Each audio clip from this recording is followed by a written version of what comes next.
give me one. Believe me, Kevin, the only problem you're gonna have is that you didn't buy more. Nobody knows if the stock is gonna go up, down, sideways, or in circles. What's going on, NBA draft fans? Your boys are back. The Wolves of Wall Street. Your favorite draft analyst, the Draft Deck NBA Draft Podcast. My name is Corey Tulaba, and I am here back with Albert Garbage Time Gim, my co-host. Happy to have you back, man. How we doing? How we feeling? How we living? I'm doing fantastic. Life is busy. It's been an incredible week, Corey, for you and I. For our listeners out there, Corey just got married this weekend. And Interestingly enough, today is my wedding anniversary with my wife. We just hit 4 years. So it's just a week of weddings and love and smiles. And it's really great to be back. And I just want to say, for all our listeners out there, and to you, Corey, congratulations again. Welcome to married life. I know you've kind of been married already for like a year, but now it's like all done and official. And really happy and excited for you, brother. I appreciate the kind words, dude. Officially I've been married for over a year, got married last August, but we never had our actual wedding. So getting to go through with the wedding finally, and, all of the planning that goes into that, I have to give a kudos to my wife, who, while she was, anxious a lot planning for this, because we did like a backyard wedding and we wanted to make sure everything was good. We had enough alcohol for everyone, enough food. We needed to get the caterers and the bartenders and, all of that stuff. We need to get everything perfect. She was definitely, nervous and anxious about it, but she held it together way better than some of the horror stories I've heard from some of my friends. So kudos to her. It was a great time. Would recommend getting married. What's funny is that, like, so many people I'll run into, be like, yeah, I'm getting married or my wedding's this weekend or next week or whatever. And they're like, oh, you sure you want to take the plunge? Like, like, you ready to give her half your money, like all that corny shit. And I'm just like, dude, I'm 36 years old. I'm choosing to settle down. I had a great time in my life. I feel like I retired on my own accord. Good. My jersey's hanging up in the rafters, but I did it on my own terms. And I feel like a lot of the people who said shit like that to me, they were forced into retirement early. Damn. So, I'm stoked to be, having been married for a year and going through the wedding. I'm stoked about it, is what I'm Corey, saying. I just want to say I'm really excited. I'm really happy for you. I can already see your jersey hanging in the rafters of your home and Gypsy clawing away at it as we speak. But hey, it's really good to be back, and we're in a good mood. We're both feeling great, and I'm so excited to talk about the player we're talking about today. Before we do, I have to ask, because I know you get down on the food. Okay. You're about that life for real. I am. It's your 4-year anniversary. Are you doing any kind of special dinner for your 4-year anniversary? Yeah. So we are going to Laurie's in Beverly Hills tonight. It is a place that is historically known for their prime rib. My wife specifically loves steak and she loves beef. And so we're going to Laurie's and we're going to get a beautiful cut of prime rib with a bunch of awesome sides and, like, the table side salad, Caesar stuff going on. And it's going to be fantastic. So we're excited. I'm excited for you. There's not much more I enjoy than a nice, perfectly cooked, medium rare steak. Unlike our own Nathan Grubel, who, Albert, we had to save in Vegas when the No Ceilings crew went out, because Nathan he was like, guys, I know you're telling me to get medium rare, but I want to overcook my meat. I want to pay to overcook my meat. That was Albert's thing. Nathan, the only man who likes a char on the outside and inside of the steak. No, these are jokes. We love you, Nate. Nathan did ultimately end up getting his meat cooked the proper way. So kudos to Nathan from Draft Deeper on that life-changing decision. But I think that's a good segue to start talking a little bit NBA draft, continue with our preseason scouting reports. I know this is somebody who you really like a lot. He is very popular within the No Ceilings Click, very popular within the draft community as a whole. We're talking about Cam Whitmore, the power wing headed to Villanova. He is 18 years old. I think one of the younger prospects in the class. Villanova lists him at 6'7", 232. That is a big boy. Wow. As a senior, he averaged 21.4 points per game, 10.6 rebounds per game, and was the MVP of the 2022 FIBA Americas Under-18 Championship tournament, where he was absolutely dominant. Let's get into a little preseason stock pricing. ESPN has him 11. SB Nation has him at 6. Bleacher Report has him at 5. The Athletic has him at 3. Tankathon at 5. Average stock price of 6. So, Albert, I ask you, is Cam Whitmore stock price too high, too low, or is it just right at 6? Ooh. God. I'm going to say for now, right now, at this very moment, 6 feels just right to me. I think I forgot, honestly, where I have him on my personal board that we all uploaded quietly into our group chat about a week ago. But no, Whitmore is a guy that I really like. For now, though, Corey, I will say it's just right. You may change my mind by the end of this pod. Who knows what type of voodoo powers you might put over me. But for now, I like him at 6. I'm perfectly content with him at 6. I have him at 7 right now. On my board, which, these boards are preseason boards. They mean very little. It's just a basis to kind of go off of and who we like and their film. And, there's some things that I definitely think he needs to work on. There's some strengths that are some real ass strengths, but ultimately, he was very dominant this summer. He definitely made, a name for himself in a big way, putting himself on the map as a legitimate top 10 prospect. So, let's get into it. Where do you want to start? When it comes to Cam Whitmore, I'd like to start with his power. Okay. I loved how you called him a power guard. No, but let's start offensively. I think offensively is a good place to start. And not even I know we usually start with the shooting, Corey, but yeah, not even necessarily like with him as a shooter, but him as an offensive player, I thought was really interesting. So yeah, maybe that's a good place to start for us. Yeah, well, let's start with his power and his athleticism. Okay. Because I think, when you think Cam Whitmore, you're thinking athletic power wing. At first I was like, well, he's a forward kind of.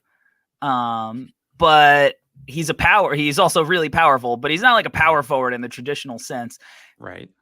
So he's like a power swing wing, a guy who's going to be able to play some 3, probably go up to play some 4. I'll be interested to see what he actually measures at, if he's a legit 6'7", because I think FIBA listed him at 6'6". He's somewhere around there, right? So, but he's certainly strong enough. 232 Villanova's listing him at. I've seen elsewhere 225, but he looks like he's in the 230s. I mean, this is a strong man, and he's a crazy athlete to go along with it, right? He's very explosive.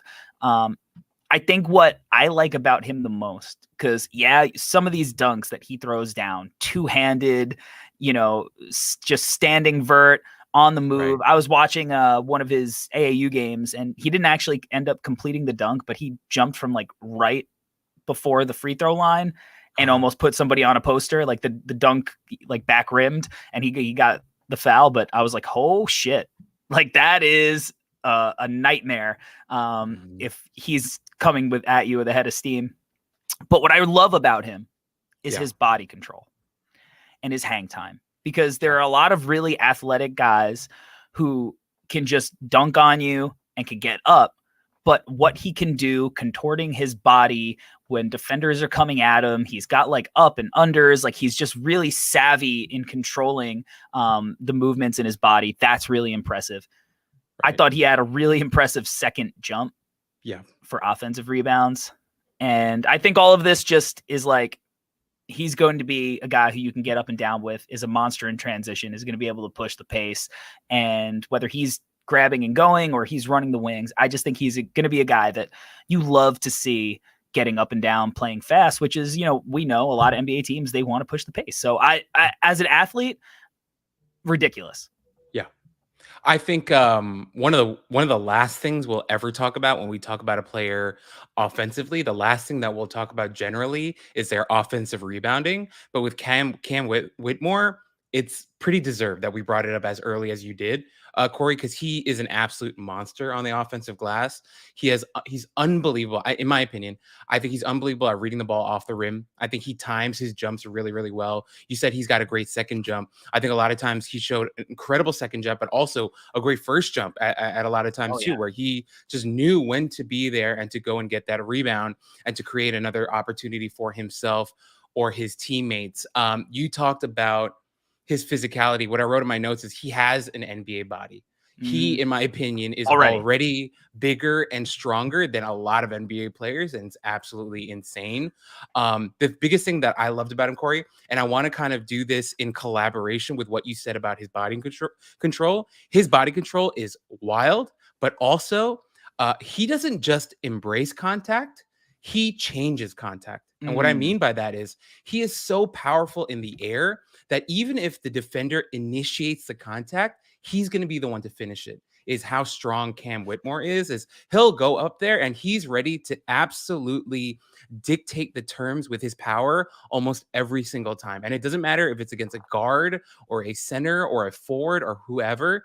He is such a violent athlete in the air and is so good at using that strength that he dictates the terms, which I really, really love. A thing that I kind of wanted to kind of slide in there is that I actually thought he showed some like decent playmaking ability that I wasn't ready for at all. I thought he was going to be a terrible playmaker before I actually like got into the deep dive. And I'm not saying he's going to be a primary creator at all, but Corey, you did mention some of the grab and go ability. I think some of that is going to be there where he'll be able to grab, push the ball up, and make simple reads here and there. Obviously, he's not going to be making a ton of the advanced reads that you and I love talking about when we talk about guys like we've talked about before with like Anthony Black or whoever.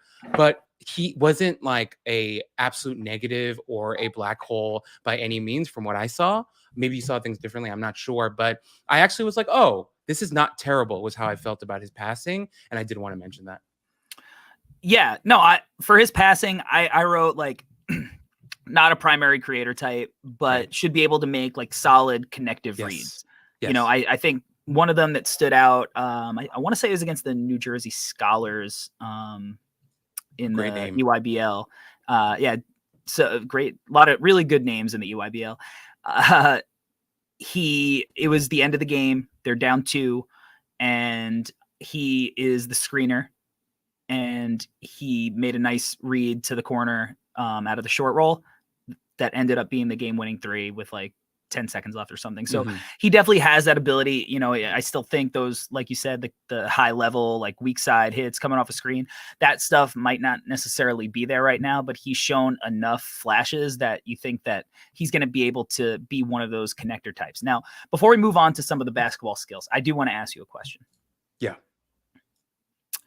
And I think that this is something that I'm really excited to ask. I want to do a little head-to-head matchup here. Oh, I know what's coming, and I'm excited. Who is, in your opinion, a better basketball athlete? Amen Thompson or Cam Whitmore? Cam Whitmore. So, Corey, I had no idea. For our listeners out there, I had no idea that Corey was going to do this. But when you said head-to-head, automatically my brain was like, he's going to ask me about Amen Thompson, and I'm going to say Cam Whitmore. Because, Corey, to be fair, you and I did a very extensive deep dive on Amen Thompson, and we gave, in my opinion, our unbiased breakdown of him as a player, right? Amen Thompson is a peacock. Right? He is very beautiful to look at. I was in Ventura County here in California on a work trip just about a couple of weeks ago. We were driving around in a residential area doing our work, and I saw a beautiful peacock walking by. And I saw this guy. He saw us. He got freaked out, decided to spread open his beautiful feathers. And I was like, you know what? That's cool. That is cool, right? So Amen Thompson is that. He's cool to look at. Beautiful for the highlights, beautiful for a YouTube mixtape. Cam Whitmore changes he makes stuff happen with his athleticism and power. I'm going to go Cam Whitmore. I don't think that's a hot take at all. And I think I'm leaning that way as well. Mm-hmm. And I don't want to undersell Amen Thompson's athleticism. Yeah. I think as a run and jump athlete, I think he's probably bouncier. Mm-hmm. I think he's certainly got a quicker first step. Right. So those are, check marks towards Amen Thompson. But I also don't think he's that much bouncier. I think Cam Whitmore fucking gets up. I think when it comes to power, I'm going to take Cam Whitmore. Yep. And the thing that I think is pushing me in the direction of Cam Whitmore as an athlete is the body control, because he is so fucking powerful, but he glides in the air too.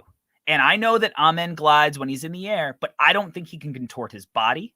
And I also think that when Amen is getting downhill, I don't think he has the same level of footwork to kind of glide in between guys and use that pace. I think when he goes fast, he goes fast. Now, Amen is a much better passer. So when he's, instead of like maybe bobbing and weaving through guys to the hoop, maybe he's making a weak side hit. But just strictly using that athleticism, that combination, this is why I say basketball athlete and not like who's going to win in a track race or something. I think it is a legitimate discussion on, is Cam Whitmore a better athlete than Amen and Ausar Thompson? I think there is a legitimate argument to be made that he is. I think right now, especially he's a little bit younger too. He's only going to get stronger. And who knows? I definitely think there's something to be said there. And I know that there's a lot of people that are probably shaking their head and won't agree with that, right? Because Amen has been labeled. What's he been labeled as? Generational. He's been labeled as a generational athlete. And it's, I don't know how many of them we have in this class, but at this point, but this is a great generation. So yeah, I just think that's an interesting way to look at athleticism, because Amen certainly uses it to make basketball plays. Now, on the other end, I think you could argue that Amen might be using his athleticism a little bit better than Cam Whitmore does defensively, which, I want to touch on later, but because I do have some hangups there. But let's talk about more of his offensive game. Let's actually talk about kind of the thing that's, I think, stopping him from being this like certifiable top 5, potentially top 3 guy, which is the jump shot. So talk to me about, how do you feel about his jump shot going forward this year? I think, Corey, the best way for me to describe how I feel about his jump shot is there's that classic saying, right? There's some guys, you watch him and you go, I don't even have to watch the shot to know that it went in. Cam Whitmore is the polar opposite of that. I keep watching him shoot and I watch it all the way through. And a lot of times I'm very surprised it went in, is how I feel about Cam Whitmore. And I don't say that as an absolute like disgusting slight about his jump shot. And Corey, you're going to give us obviously the technical breakdown of it all, but I thought at times that it didn't look super smooth, is how I felt. And as it was going up, it did look a little stiff. It did look a little mechanical. It did look a little forced. I don't know if that's the right word, but that's kind of what I was feeling as I was watching it. I was like, oh, that shot looks like it was forced. And I don't mean forced in the traditional way, like a defender forced it or the clock forced it. It was just like, it didn't look natural. And it's kind of, he was pushing himself to slam a square peg into a circle hole type of thing. But then again, on the other side of the coin, Corey, is that he hit a lot of them. When you watch the Hoop Summit game, he hit a nice one. He like walks into the game and hits a 3. Very nice. You watch the FIBA stuff, hit a bunch of 3s. I think it was the Dominican Republic game or something.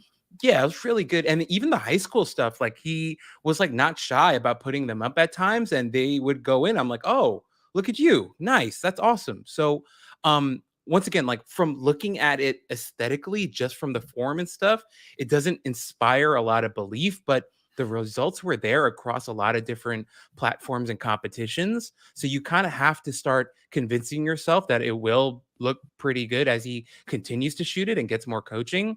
is how I felt. And I hope that made sense. It does. And I feel similarly because one, right? You could shoot it underhand, overhead, behind the back. If that shit goes in, right? Right. Then keep letting it fly. Like if it looks awkward, like there's a lot of guys who have awkward releases, and if it goes in and it's translatable, it'll work, right? Because at the end of the day, you're not getting style points. You're only getting points for when the ball goes into the basket. Now, there were times I was like, oh, that looks really smooth. And then there were other times, like you said, where I was like, it's a little clunky, right? Like, one, I think the top is pretty okay. I think a lot of times it's pretty smooth. Sometimes there's a little hitch, sometimes it's a little palmy, but overall, like good arc. He waves goodbye, good follow through. What scares me about it and why I'm like tentative about putting him up in that top 5 group, because it really does mostly have to do with the jump shot, is even though it really did go in a lot this summer in the All-Star games, the McDonald's game, the Hoop Summit, the Jordan Brand Classic, the FIBA stuff, like he shot it well with confidence and it looked, decent enough, but I still want to see him prove it at the next level against legitimate competition at Villanova. I want to see, because he's also not like the best free throw shooter, right? And we've talked about the correlation there a lot of times. Not a perfect, it's not exact science there, but there's something there. But his base for me is where all of my hesitancy comes from. He gets real upright a lot. His feet are very narrow, right? Like I talk a lot. I've said it before on this podcast. Like you almost want to be like, if you were like, hey, can you square up with me and fight me right now? And if you're off, like if you put your hands up instead of like putting the ball as like in the shooting motion, if you just put your hands up to fight, and are you going to be able to fight with me? Are you going to be able to bob weave and keep your balance? And I don't think he could do that, right? He's very upright. His feet are very narrow. Instead of him being in like the fighting stance of like somebody who's about to square up in like a boxing match or a UFC fight, he looks like a rock'em sock'em robot, where it's only his hands are able to move. But you could tell it's like habit, because if you look at his shooting base when he's shooting free throws, his feet are wider, so I think that's kind of what I want to see him improve on. I want to see that base improve. I don't want to see him get so upright. Now, when he's shooting, like he does have a high release. So he gets clean looks, but it's weird. And I don't know if the percentages bear it out, but a lot of times I actually liked him shooting on the ball more often than off the ball, which, a lot of times with guys who aren't necessarily the strongest shooters, it's the other way around, right? It's easier to kind of step into a shot wide open off the catch than it is to create looks. But the reason I say that, and it's not all the time, but some of the times, the reason I like it more is because when he's shooting it off the bounce, like with a man guarding him, when he does create a shot, he does get low with his dribble. So he's starting with a lower base, and he's using like the fact that he's getting low with his dribble to generate more power with his lower body, instead of like catching the ball and standing straight up and shooting with a lot of upper body. He's using a lot more of his base and his legs to just generate that upward trajectory, that upward momentum. So it's something to look out for. Again, I don't, have access necessarily to like the stats to see if it, my eye test kind of backs that up, but I like what I see. And if he could replicate the fact that of him starting low and being a little bit more balanced and using that upward momentum, I think I'll like it more. But overall, it's weird because I can't be out on the shot because it's gone in enough. And he certainly looked like he's put in work to improve it, and he shot it with confidence. The FIBA games, not a lot of competition, right? Like, I mean, they won the championship game by 42. Yep. Against Brazil. Good. So, like winning a gold medal game by 40 points shows you the level of competition that he played in the Americas tournament. The All-Star games, I think there's definitely things you can take from those, But you also have to take it with a grain of salt because at the end of the day, it's an all-star game and there isn't consistent high-level defense being played at all times. But I'm not out on his shot. I just want to see him prove it a little bit. Yeah. Because I think Yeah. that it's provable. No, I'm with you, Corey. And I did want to say, first off, the FIBA stuff is unbelievable. And what I wrote in my notes, and we've mentioned his name before, we've invoked his name before, but very Danny Almonte-esque, the way that he was out there, just absolute smashing on kids in the first game against the Dominican Republic. He went up and dunked on some kid, and the kid was on the ground, and he just looked like he didn't want to get back up. And that was something that I was thinking about. I was like, oh, okay, like Cam Whitmore can actually intimidate people by how powerful he is. But I did want to say the Hoop Summit game, though, Corey, of all the different exhibitions that these guys play in, that one did feel the most competitive and like serious, obviously, because these guys are like playing for different spots or whatever. But in that game too, like the shot that he took when he first walked in was like money and it looked really clean. And then the funny thing is the following shot, I think he took a three a little bit after because I wrote in my notes, he hit a three, next possession, attacked the mismatch with Montero, got himself a layup. And then I think the next possession after that, he took a three and like just completely hit it off the front of the rim. And I think like that kind of speaks to where we're at right now with Cam Whitmore, when I think like all the mechanical stuff that you just talked about, right? When that is in sync and good to go, then it looks really pretty and it goes in. When it's not, he can have some ugly misses as well. But overall, like from what we can tell about him as like a character or I don't know, like a guy on the basketball court, he just seems like he cares a lot and plays really, really hard, which then kind of makes me believe like, okay, in time, I think he can get there.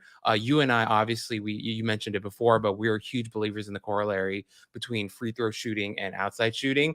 And I think he was like, what, a 60-something% shooter from the free throw line, which isn't fantastic. But I don't know. I'm kind of with you, Corey, where we're in that weird space where maybe a part of us doesn't want to believe, but also it doesn't make sense for us to not to believe considering the tape that we have. And also when it does look good, it does look good. So we really, I guess, have to believe in the infrastructure there at Villanova and the experience that he's going to have there. And then hopefully by the end of year one, he'll be at least so, okay, Corey, let me ask you this really quickly, because I feel like you're going to transition to the next thing here. But if you had like gun to your head, do you think he'll eventually be like a 35-36% three-point shooter? Or are you leaning more towards it might be a little bit lower than that?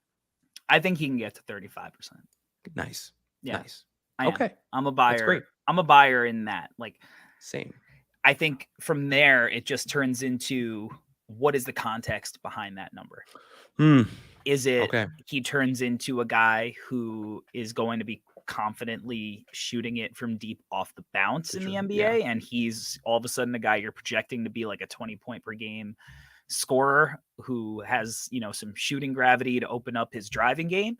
Or is that 35% on wide open catch and shoot looks that teams are kind of sagging off of him, clogging the paint for everybody else, and just like, all right, fine, hit your 35%. So I'm not sure what the context is going to be, but I do think that he will hit that benchmark. Yeah. And we've talked about this before. So you know what, Corey, that's really interesting. I don't think we've ever talked in those terms before, but I think that makes a lot of sense. But if he is a guy who is shooting off the bounce, or yeah, it would have to be off the bounce at that percentage for us to really think of him in that tier of a player. But then also on the other side of that, Corey, if he's like 36% off the catch in the corner and he can do all the physical stuff, then maybe he's not like an elite tier prospect or player, but he can be a really effective contributor to a really good team. Yes. Is, I think, fair. 100%. If he's doing the rest of the things, if he's, using the fact that maybe, all right, so let's say it's the option where he's shooting wide open jumpers and he's shooting 36% and teams are leaving him open. Well, is he taking advantage of opportunities when guys fall asleep and he's getting easy cuts to the hoop and, different things like that? Because I do think he's a good cutter. I do think he looks for openings and moves without the ball. A few things like you talked about, like him being a hard worker and how he cares, and like that's Villanova basketball, and he was recruited by Jay Wright. Jay Right. Wright's not going to be there. We don't know necessarily what Villanova is going to look like stylistically. I think it's hard to say like, oh, he'll be fine, he's going to Villanova, because we don't know. But Jay Wright did recruit him. It was a shock to everyone that Jay Wright retired when he retired, and people were wondering like, oh, I wonder if Cam Whitmore is going to stay or not. And he decided to stay. So, I think, regardless of where he is, he just is that type of person that Jay Wright would have recruited and did recruit. So that speaks to who he is. Now, talking about some of the other little things, I think you mentioned like the first 3-point shot that he made in the Hoop Summit game. And then you mentioned him like taking advantage of a mismatch on Montero. Was that where he got him in the post and just kind of mouse in the house him, or was that where which I like that he's strong enough that this is one of the reasons you call him a power wing. Like outside of him, like the powerful stuff at the rim, I think that he's going to be able to take advantage of mismatches, right? And Montero was a guy who was, signed by the Knicks with an Exhibit 10 deal. Like he was a prospect last year for sure, and he went right at him as soon as he had the opportunity to do so. Just boom, give me the rock. I'm on the block. This guy can't stop me. He's too little. I like that about him. We talked about the cutting, which I think, as long as he's got guys who are going to get him the ball and playing, a pace where guys are constantly moving and there's a lot of movement, and that's college pro stuff, I think he's going to get easy buckets there. As a self-creator, because I think this is another thing, like what level of prospect is he going to be? Like this dynamic scoring wing, or is he going to be kind of that off ball take advantage? Where do you see his self-creation game being right now? It's obviously hard to see what kind of role he's going to be given at Villanova, but projecting long term based on what you watch, do you see him as a guy that has some self-creation ability? I think it's a work in progress is what I have. What I wrote in my notes is I thought the handle is good. I thought the first step was even better. I thought the handle was good, not great, is how I felt. But I think overall the shot creation part of it also, like, I don't know, Corey, I don't know if you felt this way too, but I kind of wished he took more mid-range jumpers too. I think there are opportunities for him to do that. And we talk about it all the time. The elite scorers in the NBA, they can operate in that middle area. And I didn't feel like Cam Whitmore was very comfortable doing that. He's a 2-level scorer. Yes, correct. He didn't show it enough for us. Yeah, for us to actually put. And it's funny, Corey. Usually, when we talk about a 2-level scorer, people assume like, okay, that probably means the guy can't shoot threes. Cam Whitmore is like not that at all. He likes to shoot threes and he likes getting to the bucket, but it's the middle stuff that he's missing. So I think that's where I'm at, Corey. I think it's a work in progress. Like it. Do I think there's a possibility where he can develop that? For sure. Yeah, for sure. Just because he's so physical and he's so willing to kind of put his body into people. And I think that could create a lot for him. And I did think his first step was very good. Obviously, like you mentioned, not as good as Amen, but I still thought it was very quick. Definitely. And I did want to give him that credit. So I think the tools and the opportunity will be there. Will he get there? I don't know. And so I felt like work in progress is the best way to put that. I think that's fair. And I think, the point you made about him being that 2-level scorer, not having the mid-range game, it's one of the reasons that you go, I wonder what kind of scorer he might project to be at the next level, or at, the NBA level, because, it's very analytic friendly game that he's playing, having, dunks and threes in his bag. And obviously, we talked about why the 3-point shot might be questionable. So, but definitely the rim stuff. And he definitely at least has a semblance of a shot that you could project forward. But all of these wings, like you said, like if you're going to be a 20-point per game guy, you have to be able to score in different ways, and it doesn't mean he needs to figure it out next year at Villanova. It doesn't mean he needs to figure it out in year 1 or year 2, but eventually, like, you want to see at least some signs that you could project him forward a few years into his NBA career where, maybe he turns into one of the guys in a core, and, that coach will give him the freedom to explore that part of his game, because it's going to be the type of thing where he's going to be at least theoretically guardable. right? If he doesn't have like a floater or a midi pull up to get to, he's going to be a little bit predictable. Because what are you going to do when you guard him? You're going to be like, all right, first of all, I'm going to give him a little bit of space in a ball screen. I'm going to go under it.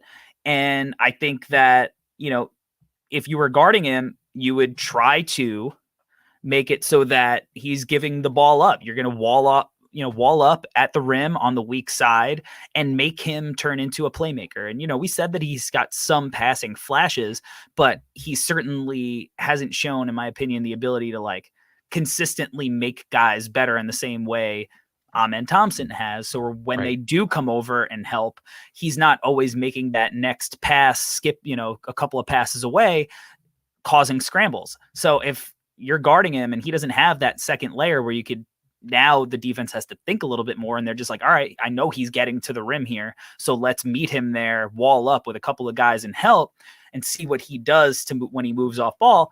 I think that it could be a little bit predictable, but I do think he has a good handle, like you said. Mm-hmm. I do think when help is late, even when he does have to like slither through guys, he's got like Euros and this smoothness to like, get in between and slither through guys, which for a guy with his frame is pretty intense. Mm-hmm. Like he's strong as hell, he's big as hell, and he can really get skinny and get through guys and finish with like just really smooth finesse. But I do think he needs to kind of work on that because based on all the things, I just don't think we've seen enough of him in that mid-range area. But he's a force when he does get to the rim. Right. And he seeks out contact. And I think he has no problem getting downhill, getting to the rim. It's just when things are going to be more advanced and there's less space and less guys out of position than maybe in AAU and the FIBA and stuff, is he going to be able to adjust to that? Yeah, no, Corey, I 100% agree. And kind of one of the last notes that I have here with him as an offensive player, what I wrote is, I think he's still a prospect that trusts his physicality and brute strength a little bit more than any other aspect of his game. And I think overall, he's kind of just still a little rough around the edges for me. And when I say that, I'm not saying that he doesn't have finesse or he doesn't have skill or technical ability. He does. It's just that I think a lot of it had to do with what you mentioned, Corey.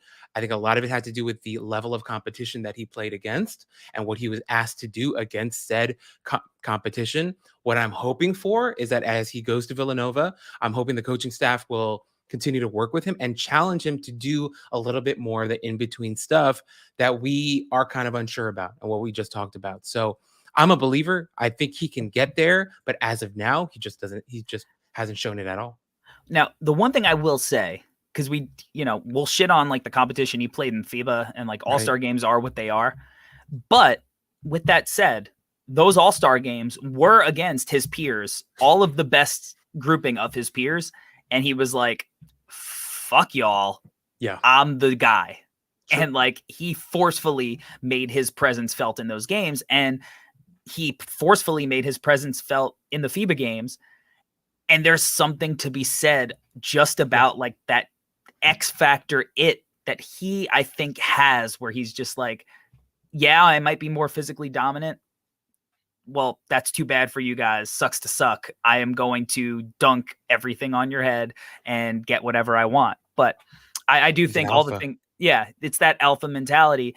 And we'll see how far that takes him offensively at the next level. Let's take a quick break and then hit on his defense.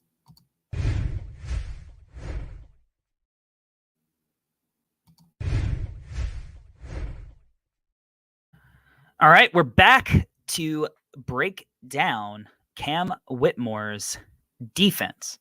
So, on the ball, what did you think about him as a kind of a point of attack defender? Corey, when it comes to his defense as a whole, on the ball, off the ball, whatever, I actually really, so what I wrote here in my notes is must ask Corey, because for me, I had some real questions, dude. And I think where I want to start was, as much as I loved him offensively and the aggression and the You can feel it's tangible, his energy on the offensive side of the ball.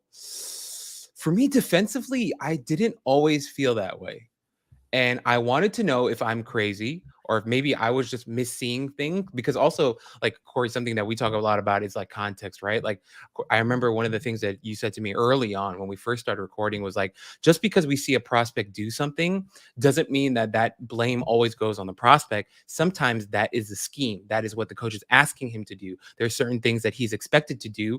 And yeah, it may not elicit a great result, but we can't just kill the player because the coach might have been asking him to do that. But for me with Cam Whitmore on the ball, I thought there were moments when I believed he was super locked in and he was really intimidating. He used his length well. I thought he could be really good with his feet moving laterally at times as well. My only question is, Corey, there were times where I felt like he wasn't as engaged. And when he wasn't as engaged, it was a little confusing for me. And I was wondering, where was the guy that I saw offensively? Like, where did that guy go? And who am I watching here defensively is how I felt. And even with like the off ball stuff, I thought sometimes he could get caught ball watching. I thought it was like a mixed bag for me overall defensively. But once again, I don't want to say that I'm down on him as a defender. I'm also wondering, and why I wanted to ask you, I'm also wondering if maybe I just saw stuff wrong. And I think I need a second opinion on what you saw to kind of help me to understand what I was watching. No, I think you're spot on. On the ball, I like in high school games in the AAU context, I think that teams were kind of afraid to go in his direction. Okay. Because I'm sitting there watching his games and I'm focused. I'm like, just pass the ball to the guy he's guarding so I could see more of what he looks like. Because I just felt like there just wasn't that many possessions where it was just like one-on-one, let me attack Cam Whitmore. Because the few possessions I did see that, it was like, all right, this is what I want to know if he could do. And he's just moving his feet. He's in his stance. He's bodying up. Obviously, you're not moving him, right, as an offensive player. But then at the same time, where we talk about that forcefulness, where you felt his presence offensively, where it was like, okay, well, I'm going to take the ball and I'm going to make something happen. Like, even if it means I have to go get the rebound and start the break myself, like, I'm going to make something happen. It very little felt that way defensively. Mm-hmm. Like, I didn't very rarely, like in that game against the, greatly named New Jersey Scholars, DJ Wagner's on that team. Yeah. I didn't really see where Cam Whitmore was like, fuck this shit. Let me check him. Let me switch on him. Let me see what he's got. Yeah. I wanted to see it, so I think that a lot of it is going to be projection. Like, I'm so interested to watch him at the college level check guys, because I think that, they're going to be there physically at the next level and not be so intimidated to kind of see what he's got, right? Whereas I think a lot of times high school kids kind of were, maybe high school coaches were. Maybe it was like, hey, let's keep it away from his side, whatever. Let's run action to get, switches so we don't have to attack him. Because I do think, there were certainly flashes where he looked like he could be a dominant defensive player. But I didn't feel that same, like, I want to be known and be this destroyer. Like, the way that I felt about Jarris Walker is, it's like he wanted to be everywhere on the court, right? And then off ball, I have a lot of concerns.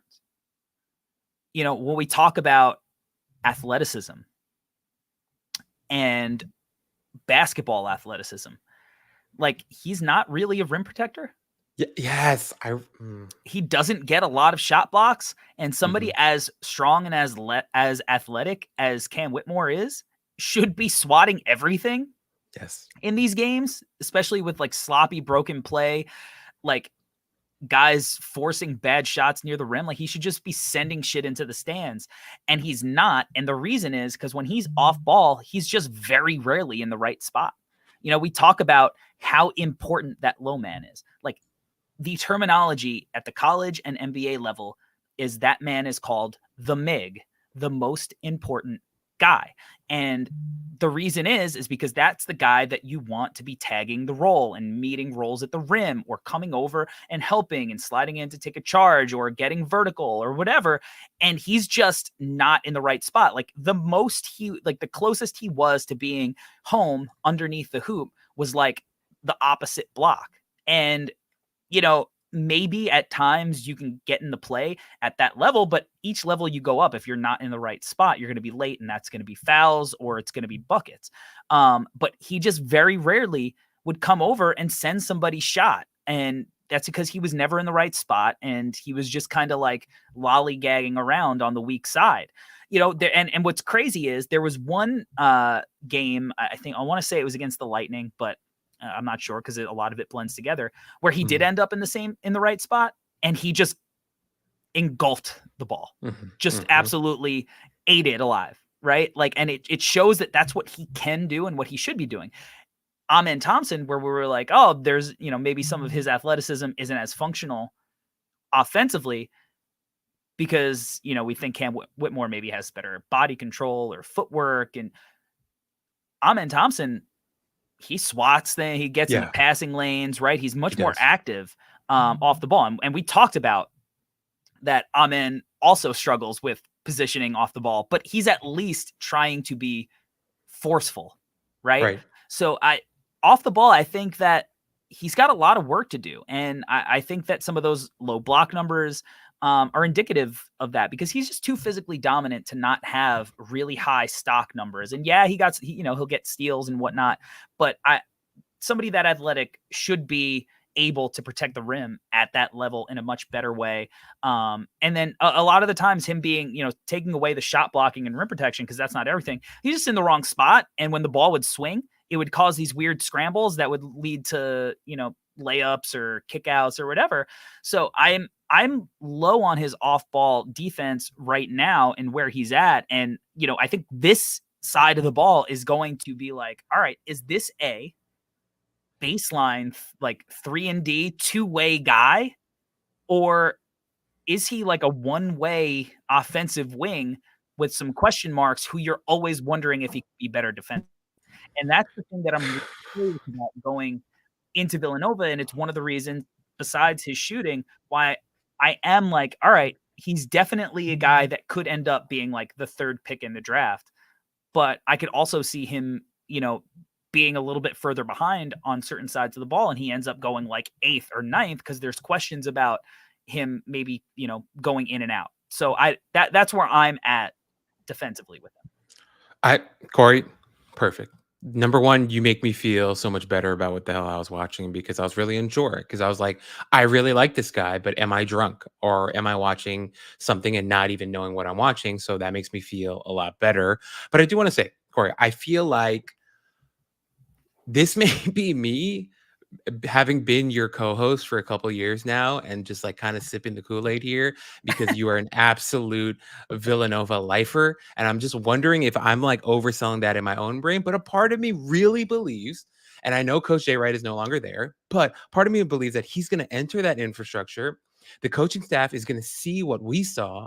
And I think everything that we talked about is fixable, because the hard drive, the hardware on this guy is fantastic. He's got all the strength and athleticism. If we download the correct software onto this kid, there's real potential to be an absolutely terrifying defender if he puts it together. So I think where I'm at, Corey, is I'm really glad I saw what you saw, but I'm really hoping and praying that infrastructure there and the coaching there downloads the correct software into the kid and he becomes terrifying. Because the biggest thing for me, Corey, was when they were dominating those kids during the FIBA play, at least in the beginning of the game, when it's still like 0-0 or whatever, there are moments where he's like jumping into passing lanes, taking it the other way, finishing strong, trying to lock up his man. But Corey, I loved what you said, because this is what I wrote in my notes. I thought he really struggled helping against big guys. Against the bigger guys, I felt there were opportunities for him to be there sooner and to impose his will a little bit. But because he was late and because he wasn't right, right? He did get beat up a little bit by bigger guys, and which, some people might say, well, they're bigger, it's going to happen. I can agree with that, but also there were opportunities where I felt like if he made the right read and was there fast enough, he could have contested shots better at the rim, was what I wrote, regardless of their size, because of how strong and athletic he is. So I'm gonna believe that at Villanova he will become a good defender, is what I want to believe right now. And I'm with you.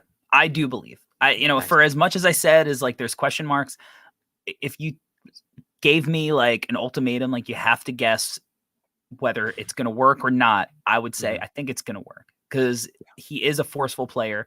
It looks like he works to get better.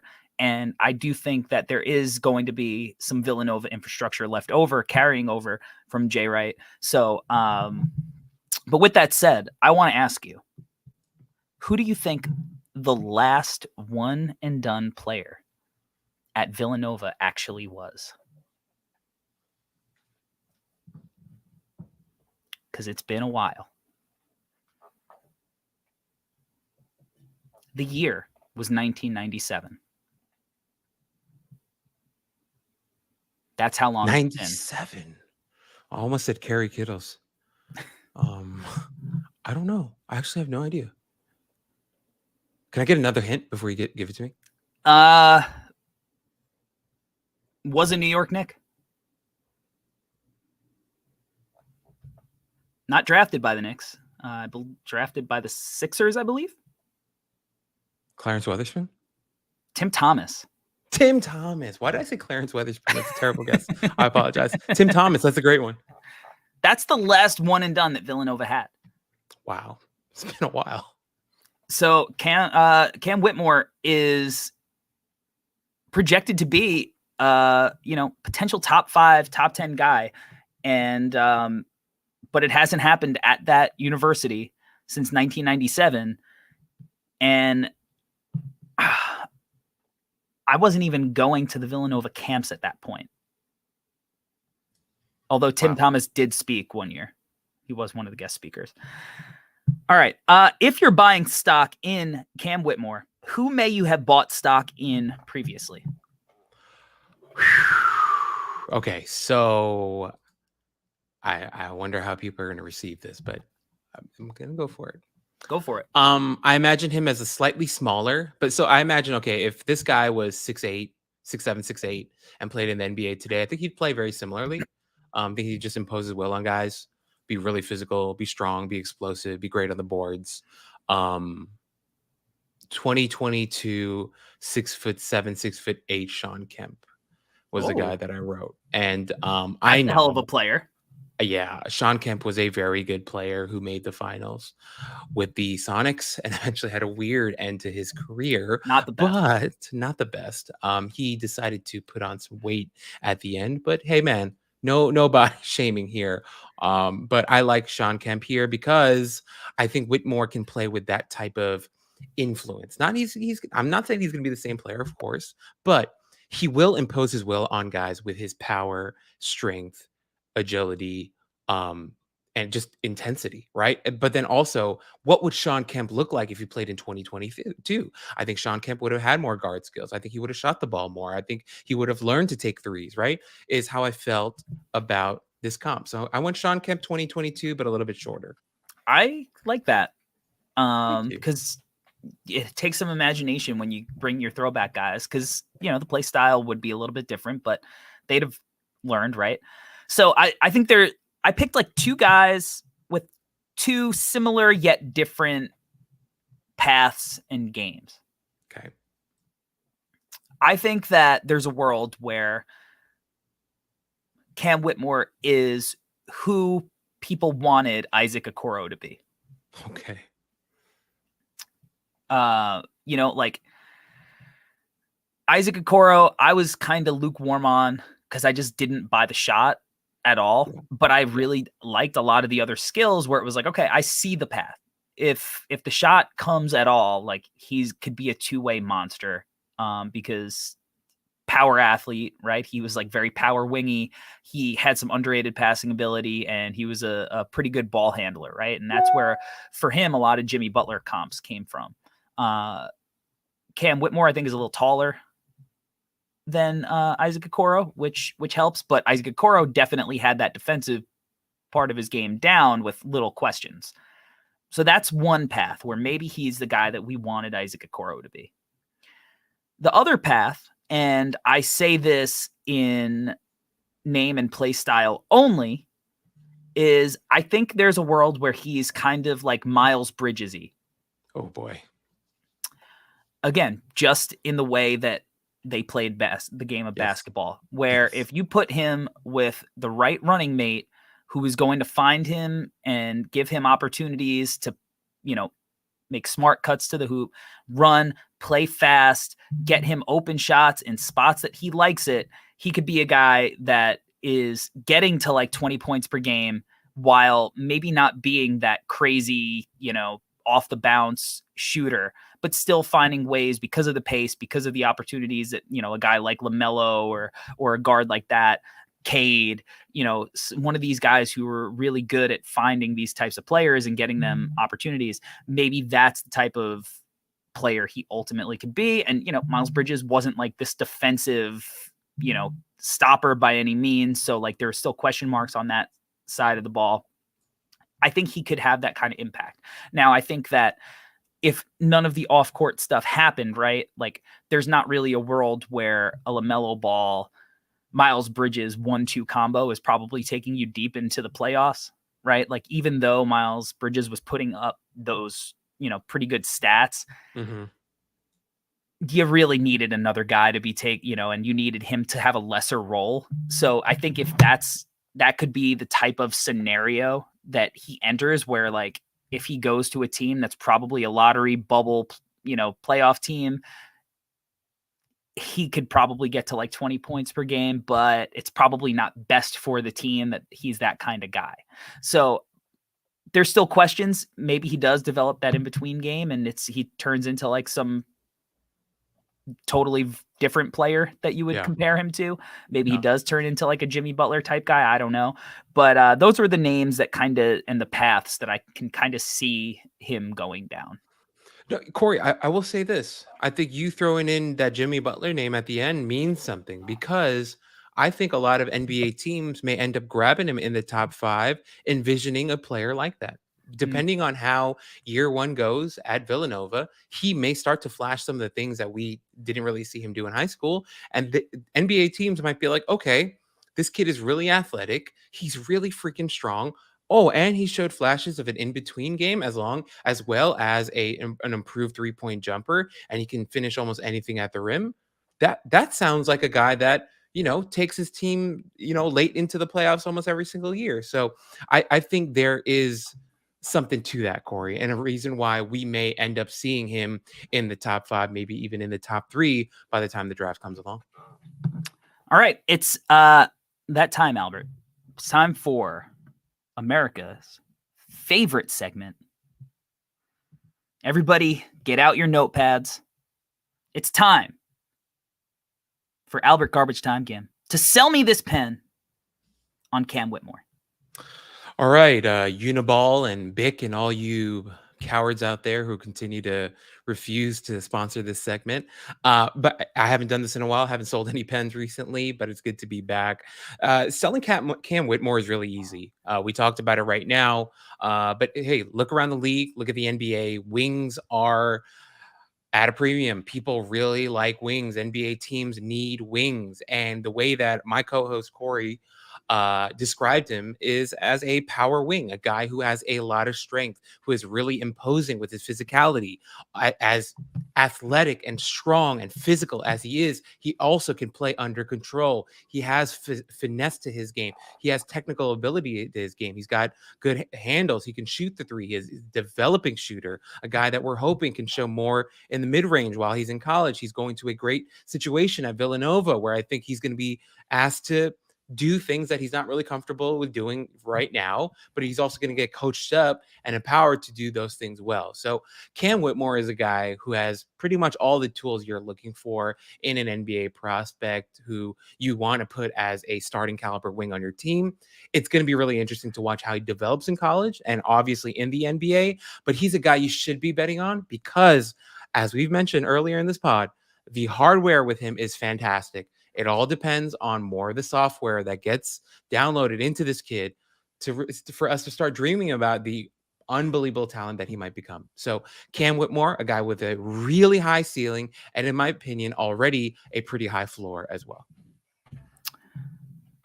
Well done. It's good to have you back in the saddle. Just hawking pens to all of our viewers and listeners out there. I want to thank everybody who is watching live. Make sure you hit that thumbs up button. Maybe share it with your boys. And thank you for all of our listeners as well for rocking with us throughout the off season, because we're getting close, Albert. I mean, NBA Media Day has already happened. I believe you and Rucker are going. You got a trip planned right? It's coming up soon. Is it next week? Next week. I couldn't believe it. Next week. Tell everyone what you're doing, where you're going next week. Well, for our listeners out there, I was texting with Rucker earlier today, and I was absolutely shocked by the fact that next week is October, and we will be in Vegas to witness Mr. Wembanyama play against the G League Ignite, and playing against guys like Scoot Henderson is what we're really excited to be watching next week live. So be on the lookout for that, because I think we're going to be doing some sort of content with that. Wow, the Leonard Miller erasure there. Star of the game, Leonard Miller. Decisions were made, Corey. Decisions were made. That's awesome. I'm jealous that I'm not going to be in Vegas with you guys, but I'm going to be making my own trip later in October to see the Overtime Elite during their pro day, which I'm excited about. But all right, that's going to do it for the Cam Whitmore episode of the Draft Deck NBA Draft Podcast. Albert, tell the people where they could find you online so they can keep up and see all your shenanigans in Vegas with Rucker. You can find me at Alberto TOE. Gim is my handle on Twitter. I'm really excited to be out there in Vegas with my buddy Rucker again, and we're going to be doing all kinds of fun stuff, I believe. Also, Corey, as you mentioned, it's really great to be back on the Draft Deck NBA podcast. I am not a guest, folks. I am a regular. I am a co-host with Corey. I've been busy recently, but I'm back and I'm really excited because, as you mentioned, Corey, the season is right around the corner, and I have been very quietly trying to catch up to all of you guys. I've been grinding out here in Los Angeles to be ready for the season, and I want to be in tip-top shape. So I'm really excited for it all, and it was really great to be back. You can find me at Corey Tulaba on Twitter. At the NBA Draft Dude on TikTok. Also follow No Ceilings NBA on TikTok. No Ceilings TV on YouTube. The NBA Draft Dude on YouTube. And if you have not, make sure that you subscribe, rate, and share the Draft Deck NBA Draft Podcast. Albert, enjoy your Beverly Hills steak, medium cooked, Nathan Grubel style tonight. Hell no. Medium rare only at No Ceilings, folks. All right, guys, that's going to do it for this episode. Thank you for rocking with us. Until next time, we out. Peace. Peace.